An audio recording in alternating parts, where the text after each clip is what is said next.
자, 오늘 공부할 작품은 우리가 개념학습의 마지막 강입니다. 개념학습 마지막 강 9강이고요. 한용운 시인의 당신을 보았습니다 라는 시예요. 여러분, 한용운 시인은요, 1920년대에 활동했던 시인이거든요. 알다시피 1920년대는 일제강점기입니다. 그러다 보니까 우리가 시대적인 배경을 인식하지 않을 수는 없겠죠. 자, 그럼 두 번째는요. 한용운 시인의 시에 늘 출제되는 포인트가 있어요. 바로 한용운 시의 님을 어떻게 해석을 할 것인가에 대해서 우리가 늘 고민해야 되고요. 언제나 이런 관점으로 출제가 되거든요. 이유는 약 두 가지예요. 첫 번째는요. 한용운 시인이 승려였어요. 그러다 보니까 조금 특이하다. 라는 그런 인식이 좀 들어가죠. 시인이 곧 승려, 스님이다 보니까 그럼 이 사람이 말하는 님을 우리가 늘 생각하는 님으로만 해석할 수 있을까? 이런 고민이 있고요. 그리고 한용운 시인이 독립운동가이기도 했거든요. 그래서 이 독립운동가라는 것도 되게 대단한 게 한용운 시인은 문학계에서 진짜 유명한 네임드 시인이잖아요. 근데 이 사람은 한국사에서도 굉장히 네임드한 사람이거든요. 그러니까 이게 무슨 말이냐면 우리 3.1 독립운동 하기 전에 그 독립선언서 작성했던 거 알죠? 그 33인의 어떤 사람들이 모여서 독립선언서를 작성했는데 그 중에 한 명이 한용운 시인이에요. 그러니까 이 사람은 문학에서만 유명하기도 사실 정말 힘든데 문학과 한국사 두 군데서 네임드인 정말 대단한 사람인 거죠. 그래서 이렇게 좀 어떤 시인의 역할이 굉장히 많았다 보니까 이때 님을 어떻게 해석할 것인가에 대해서 좀 얘기가 많고요. 또 한용운 시인의 시집에 서문에 글이 하나 있었어요.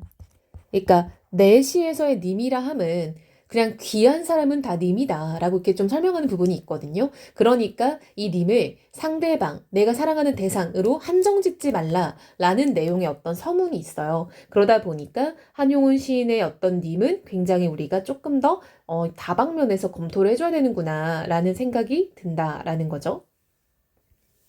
그러다 보니까 우리가 이러한 포인트에서 또 출제가 되는 문학 개념이 있어요. 우리가 문학작품 감상 관점이라는 개념이 있죠. 그래서 이게 뭐 표현론, 반영론, 효용론 이런 것들이 있다 보니까 우리 친구들이 그런 것도 정리를 해주면 참 좋겠죠. 자, 오늘 말 나온 김에 한번 정리를 해봅시다. 자, 이렇게 작품이 있어요. 근데 이러한 작품을 이제 좀 만들어내는 거는 작가인 거죠. 뭐 시인일 수도 있고 소설가일 수도 있고요. 자, 그리고 이러한 작품을 이제 읽는 거는 독자죠. 자, 그리고 이러한 작품에는 다양한 어떤 시대적, 사회적 배경이 들어가겠죠. 그래서 우리가 작가가 작품을 표현하는 사람이니까 이러한 관점에 비추어 보는 걸 우리가 표현론이라고 해요. 독자는 작품을 통해서 뭔가 이득을 얻는 사람이에요. 그러니까 내가 뭐 재미를 위해 읽는다든지 교훈을 위해 읽는다든지. 그래서 이득이라는 게 경제학적으로 효용이라고 하거든요. 효용론이라고 하고 시대나 사회가 반영된다라고 해서 반영론이라고 합니다. 그래서 우리가 이 세 가지의 어떤 관점은 작품 외부에 있다라고 해서 외재적 관점이라고 말해요. 외부에 존재하는 관점이라는 거죠. 자, 그럼 반대로 작품 내부에 있는 내재적 관점이 있어요. 이거는 작품 하나만 절대적으로 본다라고 해서 절대론이라고 합니다. 그래서 우리가 이 부분에서는 이 한용운 시인이 워낙 다양한 역할을 가지고 있다 보니까 표현론적 관점에서 많이 들여다볼 수 있게 되고 또 이게 일제강점기라는 시대적 배경이 있다 보니까 반영론적인 관점도 볼 수 있겠죠. 그래서 이러한 개념도 가져가면 참 좋을 것 같네요. 자, 우리 한번 읽으면서 정리를 또 한번 해볼게요. 당신이 가신 뒤로 나는 당신을 잊을 수가 없습니다. 라고 여러분 이렇게 습니다를 계속 반복해서 유사한 통자 구조를 가지고 운율을 만들고 있는 것도 알 수 있고요. 그리고 이렇게 여러분 습니다는요. 존댓말이잖아요. 그래서 이런 걸 우리가 경어체라고 하거든요. 그래서 이렇게 경어체 존댓말을 쓰고 있다라는 것도 체크하면 좋겠죠. 그래서 유사한 통사 구조의 반복이 있다. 체크하시고요. 경어체를 사용하고 있다라는 것도 체크하면 좋겠죠.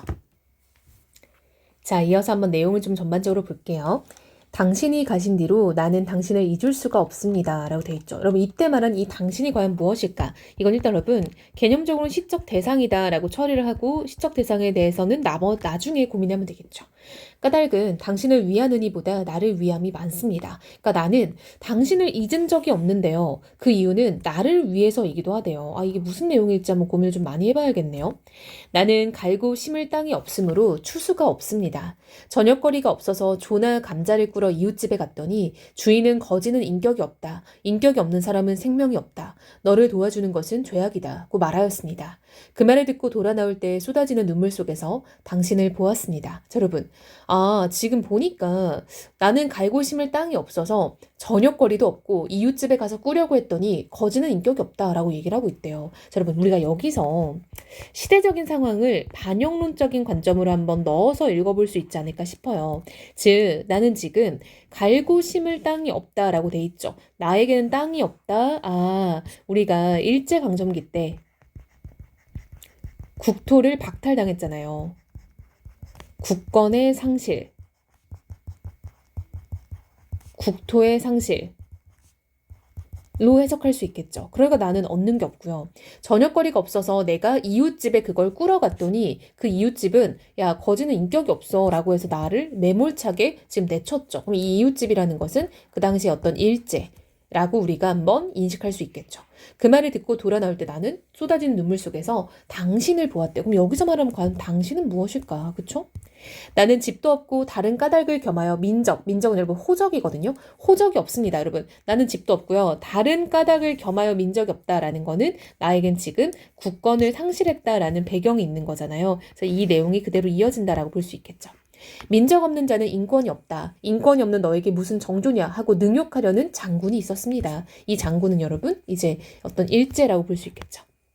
그를 한거한 뒤에 남에게 대한 격분이 스스로의 슬픔으로 하나는 찰나에 당신을 보았습니다. 온갖 윤리, 도덕, 법률은 칼과 황금을 제사 지내는 연기인 줄을 알았습니다. 여러분, 아는요, 감탄사죠. 감탄사는 영탄법인데요. 지금 이 마지막 부분에서 화자의 감정이 강하게 나타난다라는 거 알 수 있겠죠. 자, 이 부분을 어떻게 해석해야 될지에 대해서 좀 고민을 많이 해봐야 될 것 같은데요. 가장 중요한 부분 중에 하나일 것 같아요. 자, 보세요, 여러분. 윤리나 도덕, 법률 다 좋죠. 좋은 건데요. 이것들은 칼과 황금을 제사 지내는 연기를, 여러분, 칼은요, 어떤 힘, 권력, 황금은 이제 부죠. 부기. 즉, 윤리, 도덕, 법률은 원래는 그냥 사회를 위해 존재해야 되는데 이것들이 권력과 부귀를 제사 지내는 연기라는 거는 그것을 위해 존재하는 이렇게 이해를 하면 좋을 것 같아요. 즉, 윤리, 도덕, 법률은 권력과 부귀를 위해 존재하고 있다라는 부정적 비판 의식이 들어있는 거죠. 그것의 연기다, 여러분. 연기라는 거는 이렇게 금세 사라지는 거잖아요. 그래서 연기의 어떤 허무한 것, 무상한 것이라는 걸 좀 상징적으로 나타내거든요. 한마디로 윤리나 도덕 법률은요, 되게 허무하고 무상한 것인데요. 왜 그러나 봤더니 이런 것들은 이런 권력과 부귀를 위해서만 존재하게 됐더라. 이런 걸 숭배하는 용도거나 이런 걸 내가 깨달았다는 거죠. 그런 걸 깨달았을 때 내가 당신을 봤대요. 그쵸?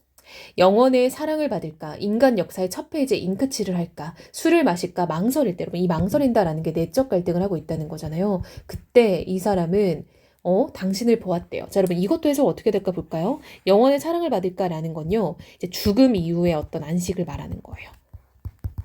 한마디로 내가 그냥 현실의 패배에서 죽어버릴까? 인간 역사의 첫 페이지에 잉크칠을 할까라는 거는 어떤 내가 이제 역사에 올라간다라는 거겠죠? 한마디로 그러니까 여기에 어떤 잉크칠을 튼다라는 거는 이 역사에 대한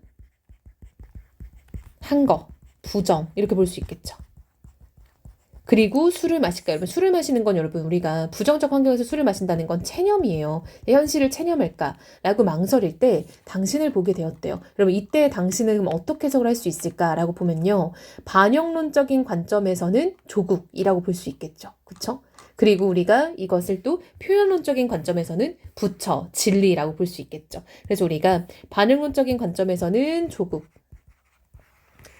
이제 이 한용운이라는 시인의 관점에서는 어떤 부처의 진리, 그쵸? 불교의 진리, 이렇게도 볼 수 있겠죠.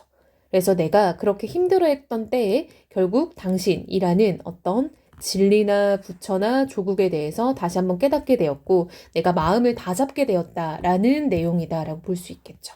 자, 그럼 이 작품은요. 경어체 어미를 통해서 화자의 어떤 부드러움이 느껴지면서도 사실상 되게 좀 본인의 어떤 고민을 좀 잘 꺼내놓고 있는 시다라는 거 알 수 있겠죠. 그래서 이 작품은 나름 어떤 절망적인 현실 인식이 들어있다라는 거 알 수 있고요.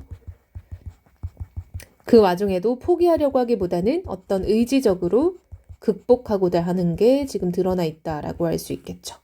그리고 전반적으로 이야기가 좀 길죠? 산문적이고 우리가 보통 경어체를 쓰면 여성적인 어조다라고 해요. 사실 이게 좀 성차별적인 발언일 수 있지만 늘 문학에서 그렇게 출제를 해왔다 보니까 우리 친구들도 한번은 캐치해 놓으면 좋을 것 같아요. 이게 왜 여성적이에요? 라고 하면은 사실상 여성스러운 말투라는 건 존재하지 않는데 우리 문학에서는 옛날부터 경어체를 사용하면 여성적이다 라고 얘기를 해왔던 거예요. 그래서 이렇게 안 가르치면 좋겠지만 이렇게 또 출제가 되고 있기 때문에 쌤이 좀 이런 것들을 알려주긴 해야 될 것 같아요. 여러분 좀 전반적으로 이렇게 말을 건네는 느낌이다 해서 이 작품은 또 대화체다라고 할 수 있어요. 그래서 이 시는 어떤 이제 일제강점기 속에 어떤 조국, 광복에 대한 의지, 일제에 대한 저항 이런 정도로 정리하면 좋을 것 같네요.